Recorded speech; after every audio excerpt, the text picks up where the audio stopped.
Martin Lipton is on the line. Martin, Danny Blanchflower was certainly one of the spirits that Spurs were channeling last night, because it was all about guts and glory in that second half, and it was also about doing things in style. And Lucas Moura's second goal is one of the greatest things I've ever seen. Yeah, I'm not quite sure how he managed to do that. I mean, he made more touches in a small area than you could possibly imagine, and then managed to turn the ball into the net. It was a truly remarkable evening, the greatest evening, I would argue, in Tottenham's history, which is long and not always illustrious. And as a Spurs fan, sitting in my front room, watching at home, thinking, oh, this one's gone. And then, oh, crikey, that's going to be worse now. It's a near miss too. Oh, my word, what have I seen? Truly, truly remarkable. Yeah. So you can't really believe that it's going to happen until the game's over, because it's the last kick of the game. The last kick of the tie, they were trailing for 175 minutes, level for 10 minutes at the start of the first leg, and ahead for 2. And they've gone through. You could not have drafted a more unlikely script. Truly remarkable. Given the circumstances as well, you know, they've missed their talisman who's sitting in the stands.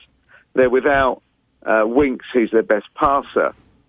They're shot to bits. I mean, they absolutely, as you've seen in the last few weeks, there's nothing left in them. And yet from somewhere they found the drive, the energy to keep going. And also, let's be honest, they had some huge slices of luck. Ajax should have won the first leg 3 or 4. They hit the post at 1-0. Yesterday there were great chances in the second half, and Ziyech played brilliantly, but they didn't go in. They missed by a whisker. They hit the post, and everything had to go Tottenham's way. And in the end, with the last throw of the dice, it did. Let's talk a little bit about Pochettino, because it's definitely his triumph. As much as any other manager has ever willed his team to success, the fact that he hasn't been able to just go out and supplement his team with some of the best players in the world over the last 2 transfer windows, the fact that it was Lucas Moura who was their last signing at Christmas 2 years ago, effectively at this point, 18 months ago, that's an incredible achievement for somebody. Oh, without question. You look at the transfer situation at the club, the uncertainty throughout the season about where they would be playing, the fact that the World Cup took a bigger toll, a greater toll on Spurs with a smaller squad than any other team in the world, because there were 12 players at the World Cup, 11 of them in the final stages. They played more minutes at the World Cup than any other team. Just shows what an incredible job he has done. And this has not been a vintage season by any stretch. I mean, there's frustrations at Tottenham at the way the season fell apart from the position where they were potentially title challengers at the end of February. But if they were to go and make the impossible dream reality in 3 weeks' time, all of that gets forgotten. If you're Pochettino, is there a little bit of like, all right, so we can do this with this squad? Is that what Joe Lewis is going to think? Is that what Daniel Levy's message will be? Well, you're doing all right with no money now, Mauricio. Why do you need to start investing? Because this is the end of this team. You can see, whatever happens, this team is going to be broken up. I think there'll be 6 out and 6 in. Some through choice, some through necessity. You've got to do it. They have reached, whatever happens, this group of players collectively, and it's basically been the same team for 4 seasons, remember. They haven't made too many changes. They've reached the end of the road, and they know it. Everyone knows it. And it will be a summer of pretty radical change. But the guiding philosophy will remain, and that's the key. And also, and a lot of the key players will remain, the likes of Kane and Dele Alli, who was outstanding, I thought, last night. Absolutely brilliant. Showed for the ball all game, not scared, created goals. Son will stay, Moore will stay. But there'll be some changes. Will Eriksen go? I think he will, yeah. I think he wants away. I mean, if the bid comes in from Real or Barcelona, and probably Real, it's hard for him to say no. It's hard for Spurs to say no. He's got one more big move in him. He's been at Spurs for 6 years. If he was to, whether it happens, whether he leads them to the promised land or not from central midfield, he's done his time, I think, and he'll feel that way. And I don't think you can begrudge him the chance to play for the biggest club in the world. It's interesting then, in the context of what you just said, looking at some of Maurizio Pochettino's quotes in the build-up to the game. Then also last night he said it can be an amazing close to this chapter by playing in a final. If we won, it would be an amazing book. The sort of past tense tone to this, that perhaps he kind of deep down realises that it's going to be a different squad next year, if he is still there, Maurizio Pochettino, which you suspect he might be. But with a different squad, even if it is improved on paper, there is still sort of this squad mentality, this culture that they now have. They're on this journey together, which is perhaps going to achieve higher things than any new squad will achieve next year. Well, I'm not sure, because he brought that mentality in when he brought this squad together, which at the end of his first season at the club was getting rid of all the deadwood. And some of the players who played really well for him were cleared out as well. The likes of Ryan Mason, who was a good player and cared passionately. He didn't think he was quite good enough, and therefore told him, "Look, you're not going to play. I've got to let you go." And others as well.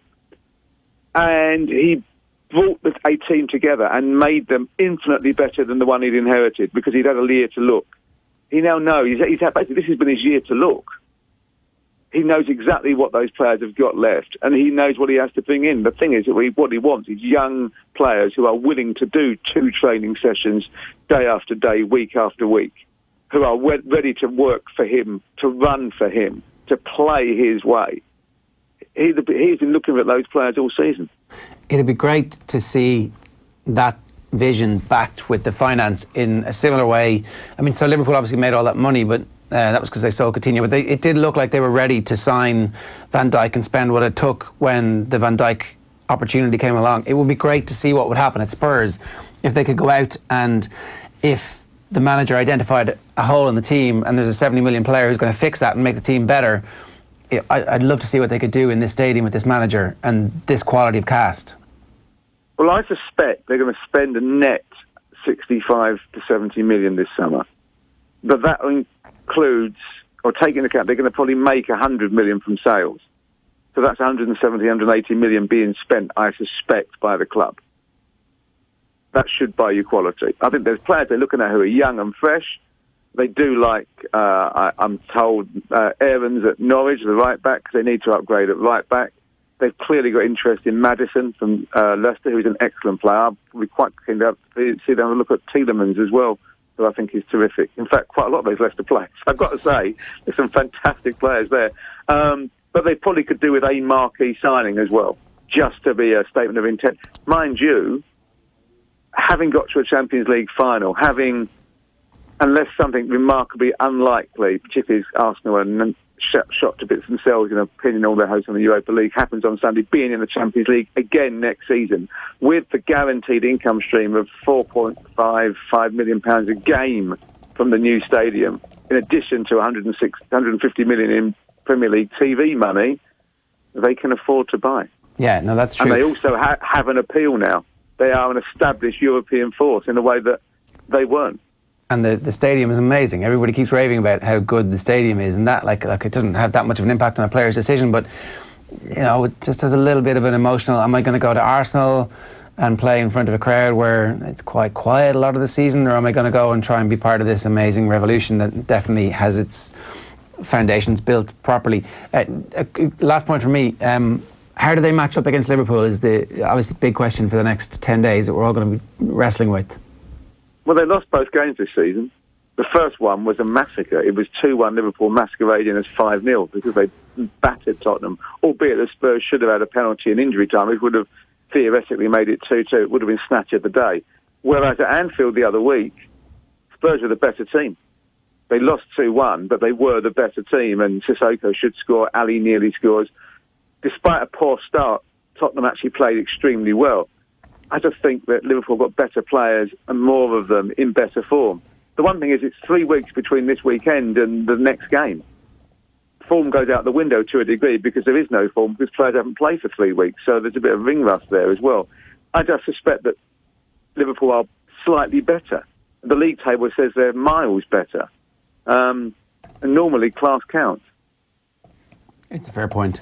The greatest night in Spurs history, that's how we started this. I think it's probably fair enough. I mean, certainly I'm sure there were some Danny Blanchflower nights that were fairly amazing, doing a double in 61. Look, one of those was in Holland, in Rotterdam in '63, when they became the first English team to win a European trophy and beat Atletico Madrid 5-1.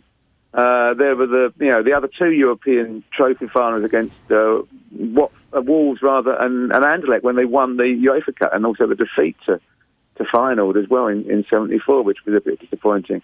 But this is the European Cup. The closest before were in their first season when they were, sploshing Dukla Prague and other teams and got to the semis, and they still complained the players and that they robbed by the officials against Benfica. That was a very different competition, a different age. This is the Champions League, the league of the billionaire clubs. They've outlasted Manchester United and Manchester City and Bayern Munich and Real Madrid and Barcelona and Paris Saint-Germain and Juventus and all of these super clubs. They're in the final of the Champions League. If they win it, that becomes the greatest night in the club's history. At the moment, last night was. Fair enough. Martin Lipton, great to have you with us this morning. Thanks a million. No worries. Take care. Bye-bye. Enjoy the rest of the day. Doesn't feel real. It doesn't. It's like have to list off these other teams that we're now the same as. It's madness. If you'd said this to Tottenham fan 15 years ago, that this would have and not only kind of fluking your way to a Champions League final. Granted, you need a bit of luck, especially when you do it in that manner against Ajax and the scares they had in the first leg. But Spurs go into that game pretty much happy enough to brush shoulders with the best in Europe at this point. And this is a structure and a club that isn't going to go anywhere, and it is going to be a vital summer, which seems kind of weird to say when they've reached the highest peak that they've had in recent years, that this is going to be such a vital summer of upheaval, which it could be for Tottenham Hotspur.